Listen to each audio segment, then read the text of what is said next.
right. Thank you all for coming in. As you're trickling in and getting seated, we're going to go ahead and start with our next session here in the Sandbox room. We have a great panel here. We're going to discover how narrative games help youth navigate social transitions and how a novel parent notification system extends that play into meaningful family dialogue at home. Using Tales from the Middle as an example, please welcome our entire panel, whom I'll let introduce themselves since I know they have a ton of expertise they'd like to share. For this panel called Designing Narrative Play to Support Middle School Transitions. Yes, so I'll be your moderator today for this one. I'm Russell Shilling. I have a long background in Games for Impact, so I started off in my graduate years doing acoustics research with children, studying children and embedding in video games. Worked on the America's Army project later in my career after I joined the Navy. Funded tons of SBIR programs in DoD on games for mental health and education. And if you want to know more about my work with Sesame Street and others, you can look at my biography. So we'll go around to the rest of the panel who are far more interesting for this than I am, starting with Eden. Hi, my name is Eden Xenakis. I work at the Bezos Family Foundation. And I'm really just here as the grounding for offering these brilliant people to my right and left. We are a foundation that is really focused on helping young people learn and thrive and reach their full potential. We know that learning doesn't happen in one moment at a time with one person. It's a whole lifespan, and so we really focus on the entire ecosystem from birth all the way through high school.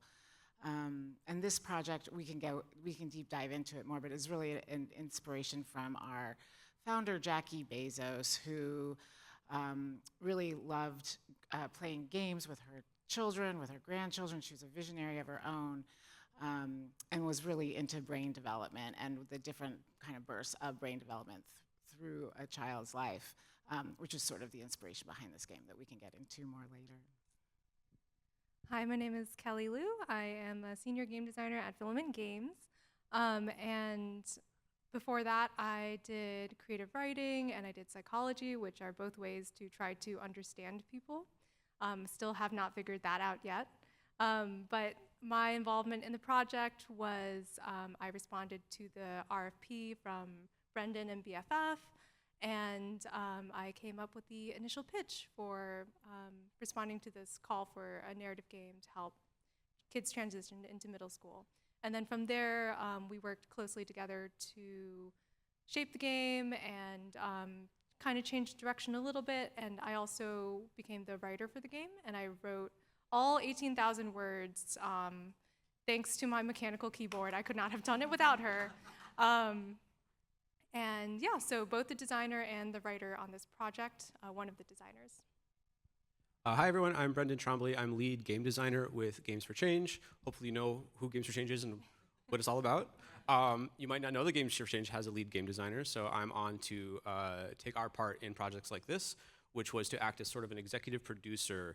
We, Bezos came to us originally in late 2023, and we did some workshops with them in early 2024 to even to start that whole process of, we want a game, but we don't know what to do next. So we helped them figure out what to do next. So to the point where we even came to the idea that we want a narrative game was a process, right? We had to figure out what we wanted to ask for in that RFP and everything that came after that. So I was there to help kind of shepherd this whole process along from like the earliest pre-concepts all the way through the end of development. Okay, well, let's get started. I've been following the Bezos Foundation for a long time. So when I was at the Department of Education, I got to know Jackie, and she and her husband were very sweet to one of my autistic sons. I'll have to tell you the story sometime. But the one thing that I came away with was how dedicated the foundation is to that broad range of children. How did this project come to be, and why did you go with games, and what was your thinking behind all of this? Yeah, so I think when the foundation first started, the focus was really on this first burst in brain development for early childhood, which we all know is really important, but the science was really starting to show 2015, 2016, at least for us, that there's a second big burst, and it's about the time when kids are around 10 or starting middle school, which is a tough transition that often gets overlooked, actually. But it's a tentative space where you really need a lot of support, and it impacts like, taking risks, and risky risks versus healthy risks, or choosing friendships, or making good choices. Life is messy, and so that's when she really started thinking that it would be a really interesting way to combine like the developing brain of an adolescent with games, which she knew are a big part of their lives, and kind of meeting them in the middle. And so that's sort of where it got started. And then the game piece was really, we saw it as sort of practice. Like, you don't learn how to be a friend through a manual or, just, it's trial and error, it's messy. You can practice this in a game, iterate on it, and then improve with very little consequence. And so that's sort of how we chose a game as opposed to a curriculum. Yeah, so we got this started. So Kelly, tell us more about the narrative process and what you went through, thinking through how to bring what their goals were to life in a game. Yeah, we were kind of talking about this earlier. Like, the goal of helping kids transition into middle school is a pretty broad one, and I think the narrative game ask was so appropriate because stories are so much of the way that we share like our myriad messy experiences with each other. And so originally in my original pitch, I had this idea that you were this like non-character. You were just an avatar, and you move around and you respond to things. But then through talking with Brendon and like developing it, and Rochelle, our middle school counselor, we got to this idea that like, no, the narratives should be really specific. They should be about people and not just what you might encounter in middle school, but like how, if you're really into something niche, like we call them niche kid, but Axel is like really into EDM as a middle schooler, and you have this passion for it. How can you respond to being singled out or being, told you were different? And I think that like the specificity of the narrative really helps these stories. First of all, it like hit, like it's very different for me to say like, oh yes, I was sad the other day, or like, I stood on the terrace of the Games for Change conference and looked out at the city below me and wondered who I was. Like, these are different kinds of stories that you can tell. And so, yeah, we really honed into that specificity. And the other thing, to Eden's point of like having a safe space to practice and make these decisions, when you are playing as someone else rather than yourself, you have a little bit of that mental distance where you're able to say like, what if I tried something that I might be too afraid to do in real life? Because this is not for me, this is for Axel. Like, would Axel do this, and how would this change Axel? But then from there, of course, just with all stories, then you can you can use that for your own development, for yourself. Yeah, so Brendon, the one thing that I really like about this project, and I love Filament Games and the Bezos Foundation, is the collaboration. And from your standpoint, from Games for Change, what do you think of as the kind of the bigger vision for this, or what should people take away from this type of a collaboration? Yeah, one of the things we always talk about, and this was a big thing that we said in our workshops with Bezos, is that getting a game like this made is always a like series of partnerships. It's not just one company making one game. We had a project from years ago that we shared, and we put up the partner slide, and it had like 20 different partners on it, right? There's different funders, different developers, everyone's got something to contribute, and getting something out there made is it's so complex with so many different moving parts that just the sheer number of partnerships is one of the most important things. So there were 3 main partnerships here, right? Bezos, Games for Change, and Filament, and so we have a funder role, they have a vision, they want something made. We have, Games for Change is there to sort of shepherd them along that process, and finally, land on a basic concept, land on who is the best studio for the job, and that's how we got to work together to bring Filament on board. So everyone had a really cool part to play there. Can I just add something? Because this is one of the questions that I think I'm most proud of. Like, it was really fun. There was a lot of trust involved. I mean, we walked in with this vision. We're not game development people, so we had a history with Games for Change with a different grantee, and they really just mentored us and really coached us through this process, from anywhere from hooking our team up with games to play, to kind of get used to what we wanted, and again, I think that's how we kind of landed on the narrative game, and then Games for Change introduced us to a network of studios, and we finally landed on Filament, which was kind of a no-brainer, but they brought the craft, so they brought the ecosystem, and then we brought, the vision that needed a lot of coaching. So it just was like a healthy tension. Like, we want to focus on this, stage of development, and Filament would be like, yeah, but how do we make that fun? So it was, I just loved that part.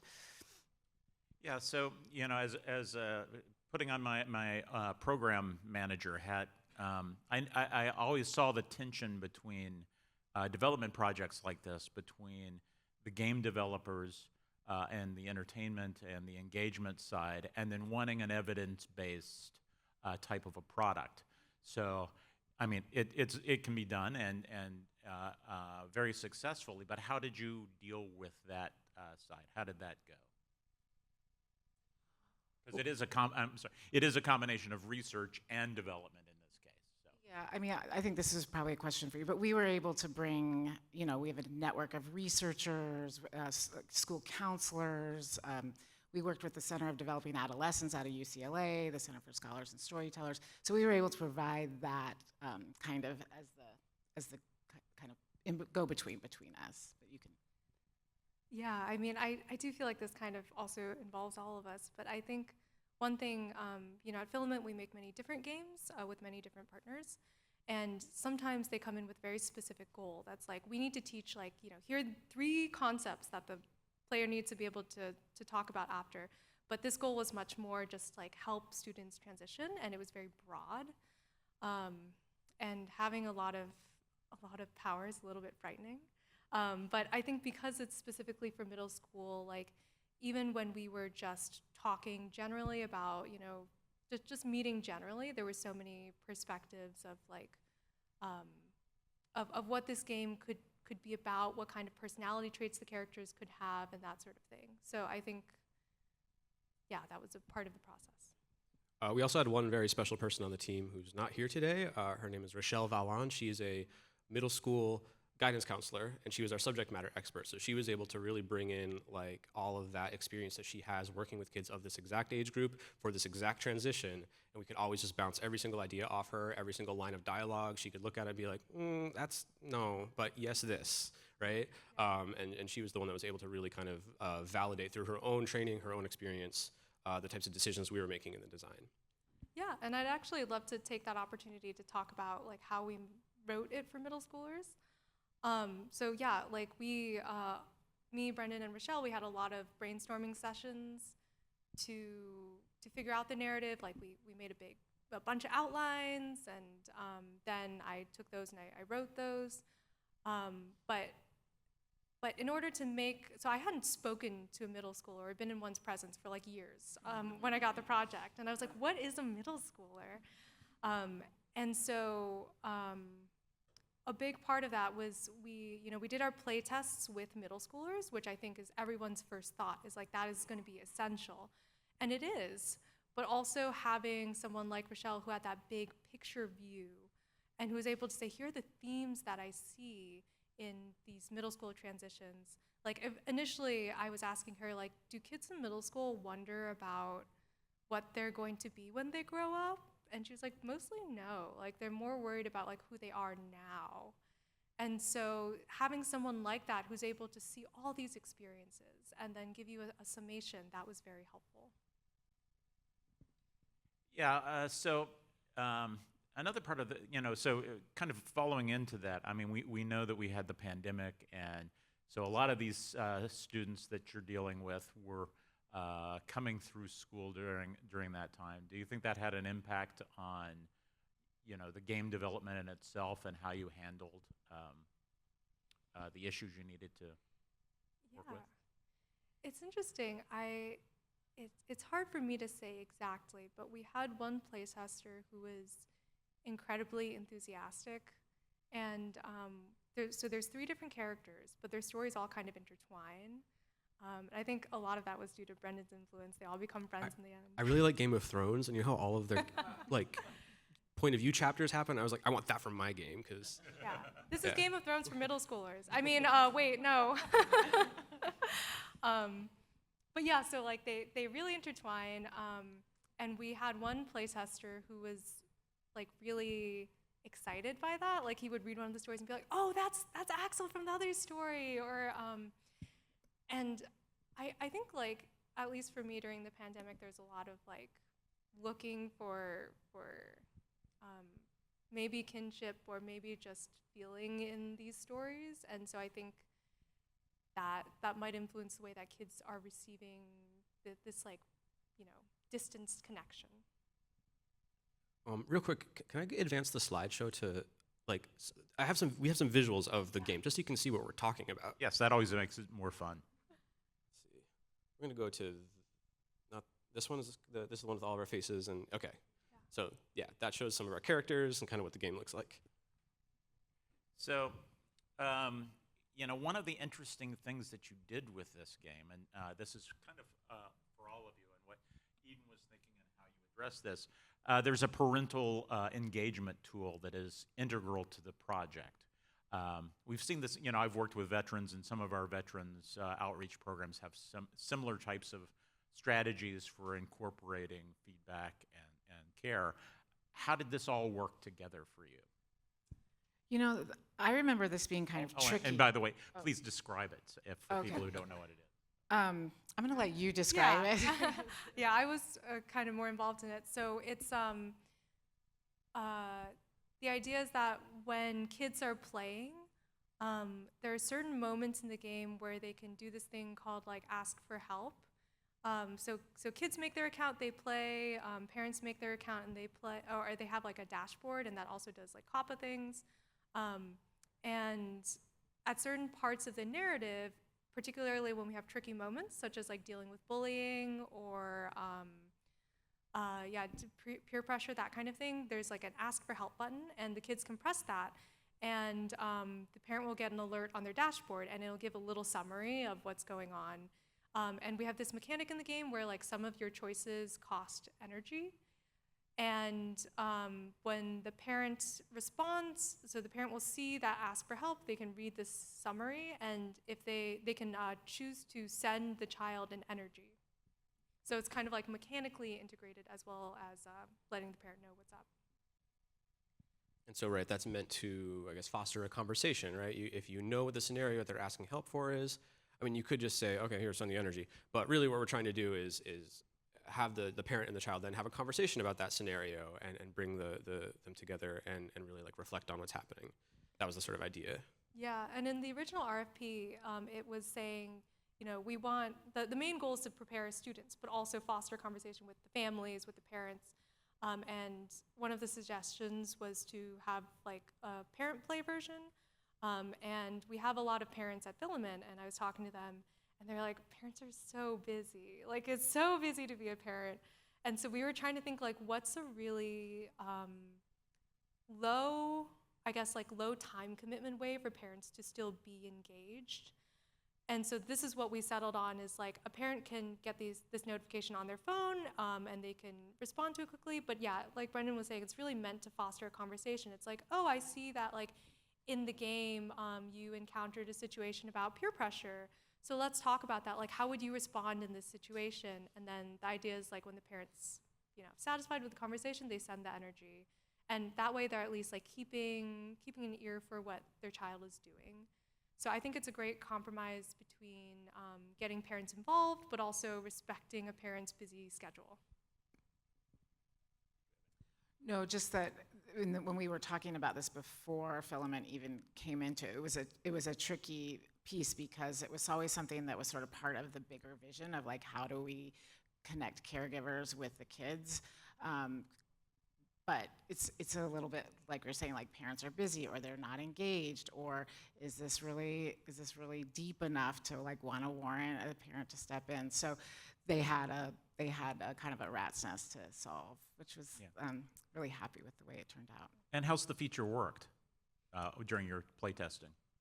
Yeah, let's see. So we tried to do some playtesting with middle schoolers and parents, but we couldn't get it to work at the time. So, but yeah, so they each sign up for an account, and I think the parent initially needs to sign up for one for COPPA reasons anyway, just to like have the middle schooler make an account. And yeah, I've been able to do some testing of like in the game, you hit the send for help button and it sends a notification. So Brendon, where does this, you've seen this kind of through the entire stage, but you have a bigger vision of the Games for Change world. Where does this one kind of stand out to you? What makes it different? So right, I've definitely seen many different Games for Change, impact games, learning games, etc.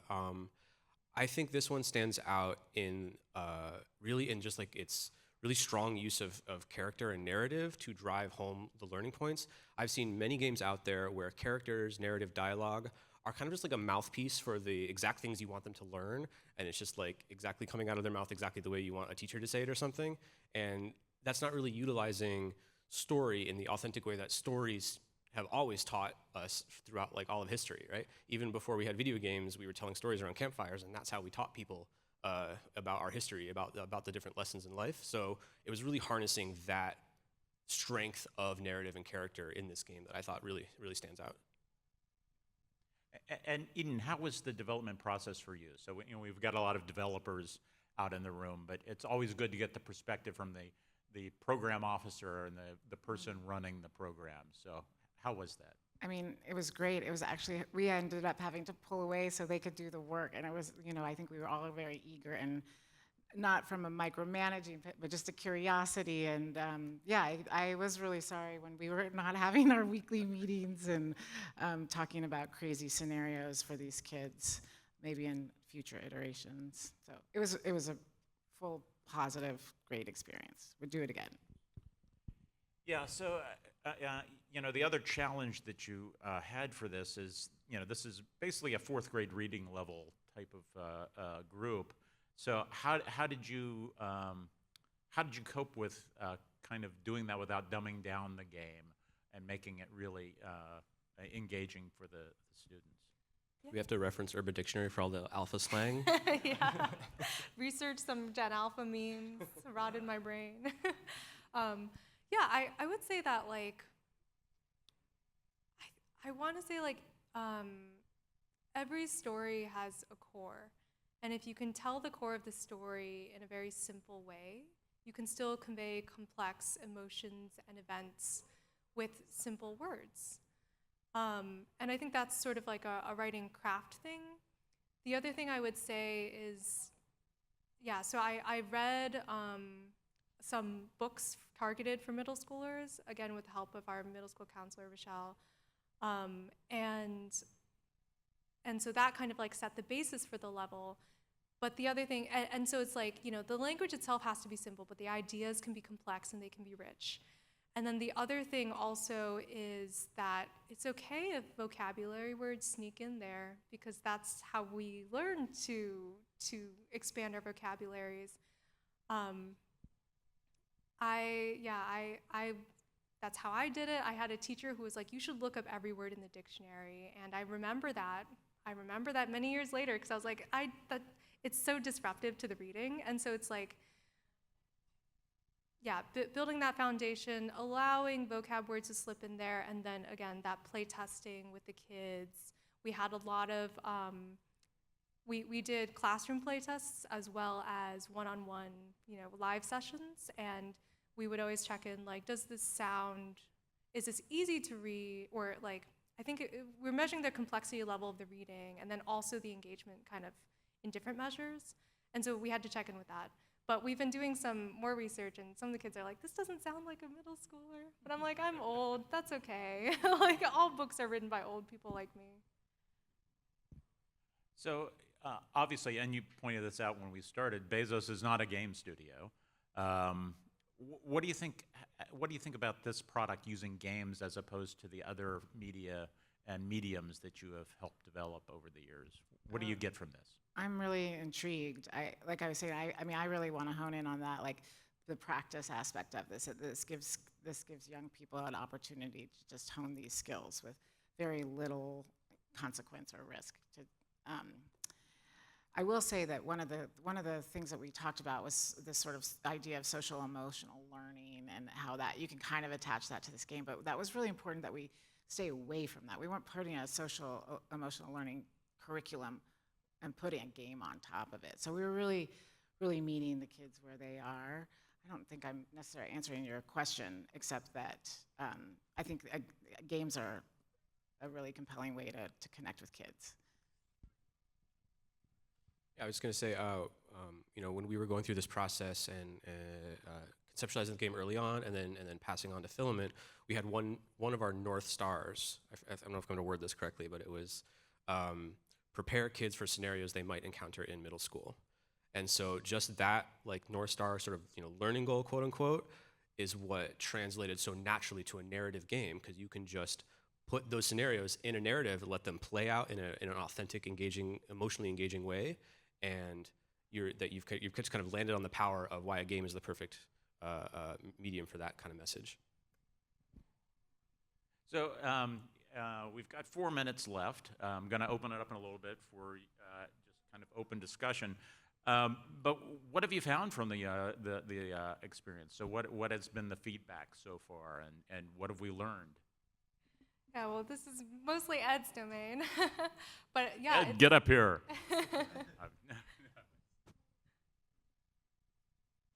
Hey guys, I'm here on the side, but I was brought onto the project a few months ago as the lead researcher to take a look at Tales from the Middle when it was implemented in real classrooms.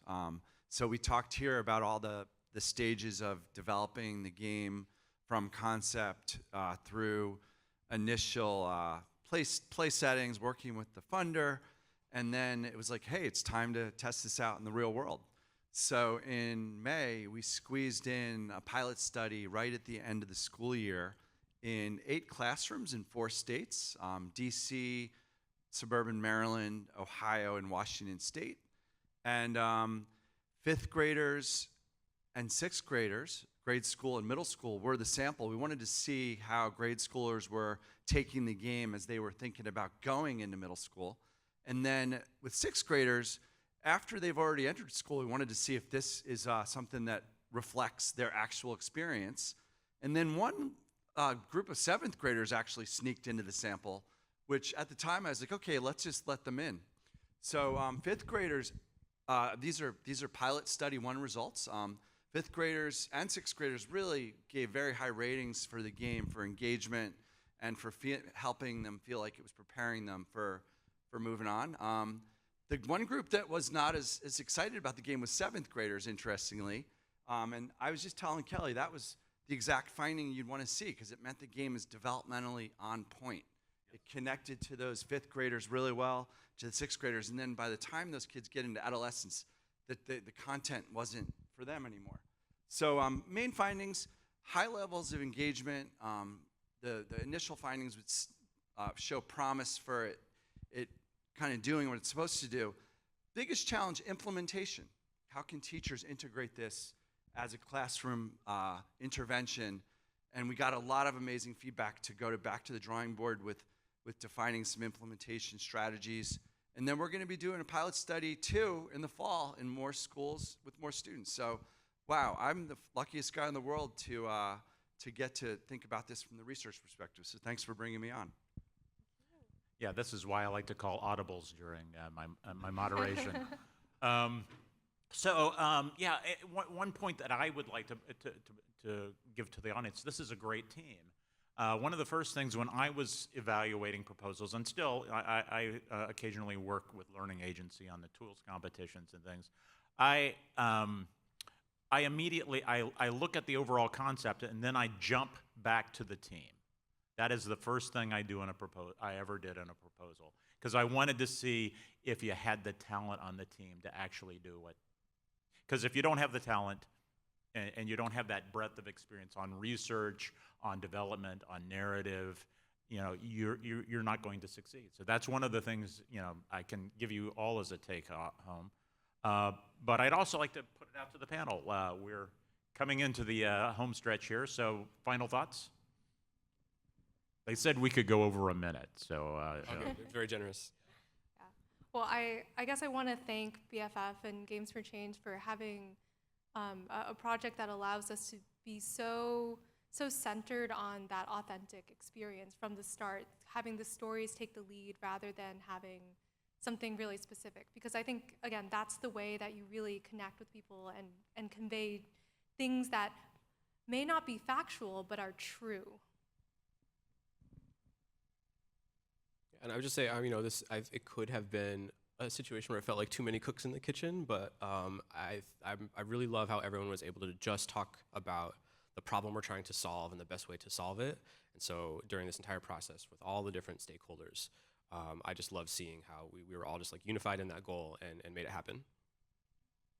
Brendon was really a taskmaster. It was like very difficult to get him to smile. He would keep us on track. I think my takeaway is that the goal was to meet kids where they are, not where we want them to be. This wasn't meant to be homework or laborious. And in this instance, in this project, it required a developmental lens, a craft, a creative, and an ecosystem provider. So it was a great trifecta. Well, thank you all, and thank you for attending, and we're happy to catch you out in the lobby or whenever. Thanks so much, everybody. Thank you. Oh, did you have a website or anything? Was there anything else we needed to share? Was it Tales from the Middle? Or you go for it. Oh, No? no, I meant on the. Oh, you just move the slide to, is it the last slide? Oh, next one. There we go. There we are. That's the one you want. That's the take-home slide. So you can follow on all socials and or play the game on talesfromthemiddle.org. I think it's available to play right now. No? Okay. Gotcha. Just the socials. All right. Ignore the URL then. There we go.